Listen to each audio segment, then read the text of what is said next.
জামাত শিবিরের ফিতনা থেকে জাতিকে সতর্ক করেছে। যদি এরা ক্ষমতায় পায় তাহলে কওমি মাদ্রাসার অস্তিত্ব হুমকির মুখে পড়বে। ব্রিটিশের অত্যাচারে পিঠের চামড়া উঠে গেছে, কোমরের গোশত খসে গেছে, তারপরও বাতিলের সাথে আপোষ করেন নাই,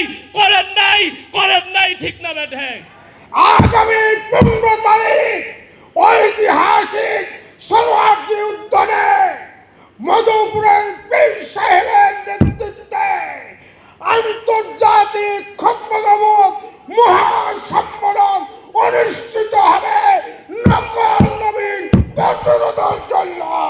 যারা ইসলামের নাম নিয়ে ইসলামকে সামনে রেখে বিভিন্নভাবে ইসলামের বিকৃতি ঘটাচ্ছে, তাদের মুখোশ উন্মোচন করা এটা উলামায়ে দেওবন্দের দায়িত্ব এবং কর্তব্য। এবং আল্লামা নূর হোসেন কাসিমি রহমতুল্লাহি আলাইহি তানজিমে আহলে সুন্নাত ওয়াল জামাত নামে একটি সংগঠন তৈরি করেছিলেন। সেই সংগঠনের ব্যানারে সুস্পষ্টভাবে একটি বুকলেট বের করেছিলেন।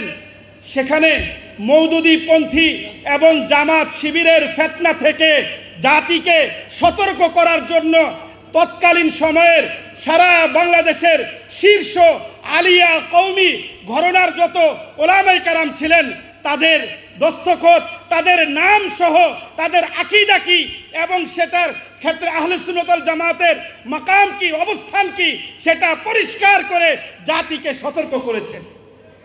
আজকে আফসোসের সাথে বলতে হয়, আজকে আমাদের দরসের মধ্যে এগুলোর আলোচনা হয় না, সেমিনারে আলোচনা হয় না, মাঠে ময়দানে আলোচনা হয় না, যার কারণে আজকে আমাদের তলাবা এবং কিছু কিছু আলেমদেরকে আমরা দেখতে পাচ্ছি তাদের মধ্যে ভালোবাসা জেগে উঠছে। এই জন্য পরিষ্কার ভাষায় বলতে চাই, আমাদেরকে দর্শে আলোচনা করতে হবে, আমাদেরকে তাদের মুখোশ উন্মোচনে যে কোনোভাবে কথা বলতে হবে। কারণ আমাদের বর্তমান প্রজন্ম এই দলের মাজলুমিয়াত দেখেছে, জালেমিয়াত দেখে নাই। এই জন্য অপেক্ষা করেন, যদি এরা ক্ষমতায় পায় তাহলে কওমি মাদ্রাসার অস্তিত্ব হুমকির মুখে পড়বে। এই জন্য আমরা পরিষ্কারভাবে আজকের এই দাওয়াতুল ইহসান বাংলাদেশের পক্ষ থেকে মেসেজ দিতে চাই, শেখুল ইসলাম আল্লামা আহমদ শফী রহমতুল্লাহি আলাইহি থেকে শুরু করে নিয়ে বর্তমান আমির হেফাজতের নেতৃত্বে যে কোনো বাতিল মতাদর্শের সাথে আমাদের কোনো আপোষ হবে না। আমি হযরত উলামায়ে কেরাম যারা আছেন, শুধু এখানে মিষ্টি মিষ্টি কথা বললে চলবে না, কওমি মাদ্রাসার ইতিহাস, ঐতিহ্য, অবদান সম্পর্কে কথা বলতে হবে। এখানে শুধু আমি বলবো যে দারুল উলুম দেওবন্দ আর একটা আজহারের মধ্যে পার্থক্য কি?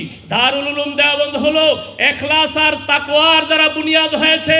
একজন ছাত্র, একজন শিক্ষক দিয়া দারুল উলুম দেওবন্দ প্রতিষ্ঠা হয়েছে।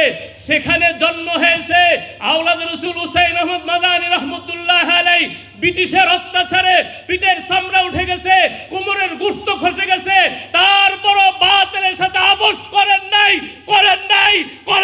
ঠিক না বেঠে?